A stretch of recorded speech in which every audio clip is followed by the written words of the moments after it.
It's time for another retro game review. And now we're playing with power.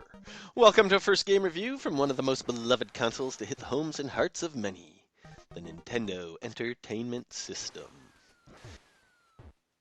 In my console introduction episodes, I've been picking launch lineup and or pack-in titles to review, and the NES is no exception. While the NES, and many consoles for that matter, came with multiple pack-ins over the lifespan of the console, one title, at least in the North American theater, really stood the test of time. Plug in your zapper and be sure to have a working CRT, because it's time to review Duck Hunt. As is the norm, I wish to direct you to another video related to the game I'm about to review. I'm actually relatively unfamiliar with this creator. I found this video while searching for some good Duck Hunt content out there, and this one really wows me. The channel name is Jeremy Parrish VideoWorks, and this Duck Hunt retrospective is top notch. I fully intend to investigate their content in greater detail in the near future because, well, the link is in the description. Watch it, because I'm done explaining myself. Bojanks, 82 years young, has come to this game every day for the past 39 years to shoot the ducks. But last month, Bo made a discovery. The ducks were gone. Some say Bo shot all the ducks. Individuals more attentive to Bo's accuracy say all the ducks flew away. Some say the ducks disguised themselves as discs. And some people think that Bo used to play games A and B and shoot at those ducks over there. But it could be that there's just no room in this modern world for an old man with a zapper and a CRT and his ducks. I truly hope I changed that enough for it to qualify as parody and not plagiarism. Duck Hunt is a light gun or zapper game for the NES. While effectively a one-player game, another player can grab the controller and direct the ducks in Game A. Your objective is to shoot the targets. One duck will appear at a time in Game A, two at a time in Game B, or two clay discs, pigeons, in clay shooting. It's pretty straightforward, and the light gun technology is really cool, but with CRT televisions becoming harder and harder to find, playing this game on original hardware will become increasingly more and more difficult. I was fortunate enough to get this 5-screw cart in a Goodwill auction during the pandemic, and I'm excited to use it for this review. I think we can declare that Made in Taiwan sticker to have migrated from some other piece of electronics from the era. While I do enjoy cleaning up games and consoles from previous users, I also appreciate and attempt to respect the specific history that each individual unit has gone through. There's a story behind every crack, stain, spill, Sharpie branding, and sticker. This appears to be harmless, and every time I see it, I can only imagine the sequence of events that led to it adhering to this cartridge. While I have an ample supply of 2600 and 7800 carts, and a small amount of Intellivision and 5200 carts, I only currently own 4 physical NES carts, plus an EverDrive, which I will use in most of my future NES reviews. In fact, we'll see the use of flash carts for the Genesis and SNES as well, partially for financial reasons and partially for space-saving reasons. There are so many large libraries out there, and they can get overwhelming. My primary personal collections are for the 2600 and the 7800. I really don't wish to move into a bigger home and push back my target retirement age for the sake of showing a physical cart for each of these low-budget game reviews that I plan to do, so... Alright, incessant ramblings aside, let's shoot some ducks. My youthful experience. My first experience with Duck Hunt was as a 5 to 6-year-old, visiting some family from out of state. They had one of those new, state-of-the-art Nintendo Entertainment Systems, and a handful of games. 3 in particular that I remember from that first visit. Donkey Kong, Donkey Kong Jr., and Duck Hunt. We all took turns playing all of these games. At the time, Donkey Kong Jr. was my favorite. But Duck Hunt was definitely a hit, and it was entertaining to me. I would visit the game occasionally, off and on, over the years. Friends from school all had copies in the form of a combo cart with some platformer. And while that platformer certainly had a stronger hold on our attention, Duck Hunt would get some love too. During the brief few years I owned my own NES, I never bothered to purchase Duck Hunt. Although I had purchased the console brand new, it was quite late in the lifespan of the console, as the lone pack-in was that platformer. Super, not Luigi, that other guy. Bros 3. All the better because I would never bother to acquire a zapper. For whatever reason, I just found different games that I wanted to spend my babysitting money and allowance on. I guess I would describe my youthful experience with Duck Hunt as good, memorable, and enjoyable, but it was never my first choice, nor the first choice of any of my friends. Look. The look has some notable positives and some notable negatives. While the scenery looks good, you are stuck with two static screens to choose from, depending on if you want to shoot at ducks or discs. The backgrounds look good, and the grass and trees between you and the ducks is a nice touch, but very, very limited. While scrolling backgrounds would eventually become a mainstay on the NES, these unmoving backgrounds were still relatively common when this game was developed, although this feature was gradually being displaced.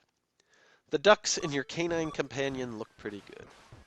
There are very limited animation frames, but these frames capture all the detail that is really required for a game of this time period. The look would have been excellent for the mid-1980s, especially for gamers whose previous home gaming experiences were on Atari, Coleco, Magnavox, Mattel. I'll give the look a good rating for here in this standalone setting. If I were to go on to compare it to the look of future games that would come out for the NES, that rating would obviously take a hit. Sound. I like the sound. Some cute little jingles, quack, quack, quack, shots fired, the condescending dog. It's good stuff. Even the clay shooting audio is good. It's apparent to even the most unobservant people that have bothered to observe the audio on my previous game reviews that the NES handles audio in a far superior manner than anything I've covered so far. Of course, one game does not define a console's audio capability. By having selected launch titles so far for all of my reviews, though, comparing the audio progress from one system to another is a fun and enjoyable experience.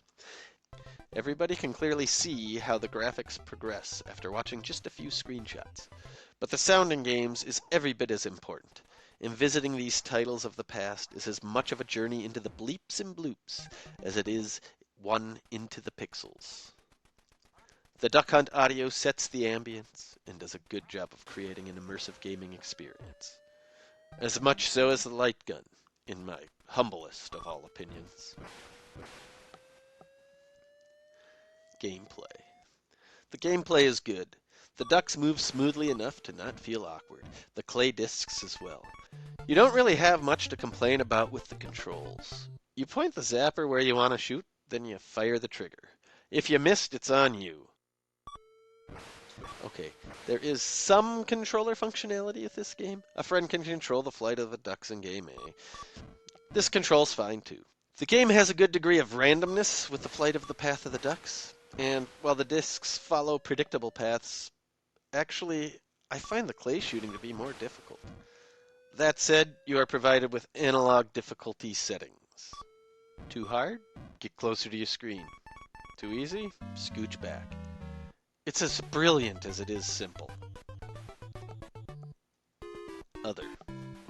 While this game is fun to play, and I enjoyed revisiting it for this review, it does lack the ability to keep my attention for long stretches of time. One method that retro gamers have used to extend the replayability of this game is to speedrun it. While I have done quite a bit of speedrunning in the past, this is not a game I have attempted to perform speedruns of. The category I'm most familiar with is one with a score goal. Higher level speedrunners of that category are at the mercy of the random number generator. Basically, different colored ducks are worth different amounts of points. As time is your goal in any speedrun, you may need to start an extra round to hit just one more duck, so you can reach the points prerequisite. Speedrunning may or may not be for you, but if Duck Hunt is a game you like, but like me, is a game you feel you can't find reasons to extend its replayability, speedrunning is something to consider.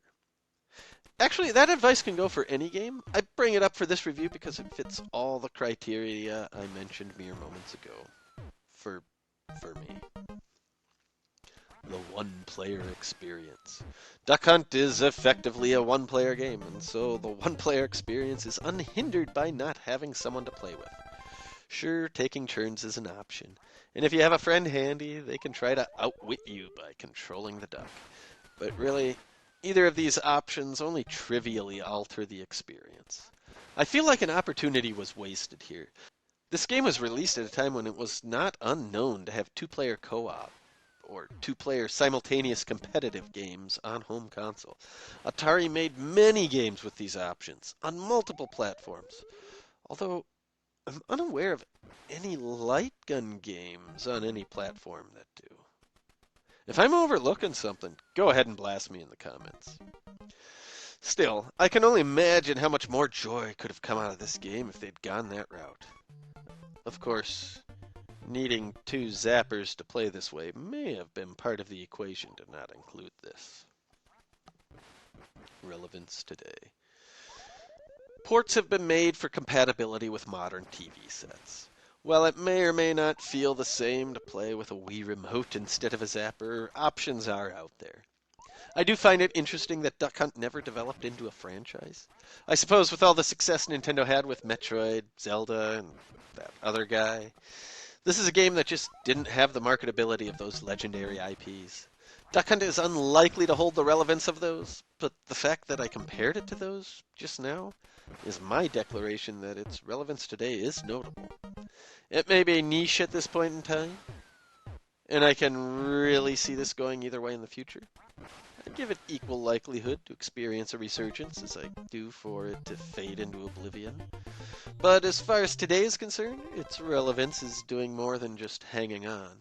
Perhaps a more accurate analogy is that it is casually treading water. Who would like this? Gun-toting Americans and anyone with a vendetta against poultry. The NES has a robust following, even to this day, and while nostalgia plays a role for all of my reviews, the game should hold some appeal to nearly anyone. Persons who are sensitive to comic-style animated wildlife being hunted for sport will probably oppose. And while I'm typically not one to dive too deep into human psychology, anyone who has had a bad experience with a firearm will not need to explain to me that they will never play this game, if that is their decision. For the rest of the general public, I think most people will find it cute and fun, but not one to occupy any significant percentage of their logged gaming hours. If you like light gun games, you should get some satisfaction out of this, but it might not take very long before you look for something else to play. I sometimes wonder how well known this game would have been had it not been multi-carded with that other guy. Overall, Duck Hunt is a game that I have always liked. It has never been a game that I have had a lot of passion for, but it is fun, and I do like it. It's a good game, if only for a few minutes to satisfy an itch to depart from more traditional controller interfaces. I'll likely play this with other Zapper games to better justify dusting off my light gun. And since very few NES Zapper games have ever been able to keep me engaged for lengthier durations, it would be a no-brainer, for me, to include this in any Zapper marathons I may embark upon in the future. Next. You can't do this with Nintendo. See you next mission. Did I really get through that entire script without a typo? Finally! I'm an excellent speller! Speller.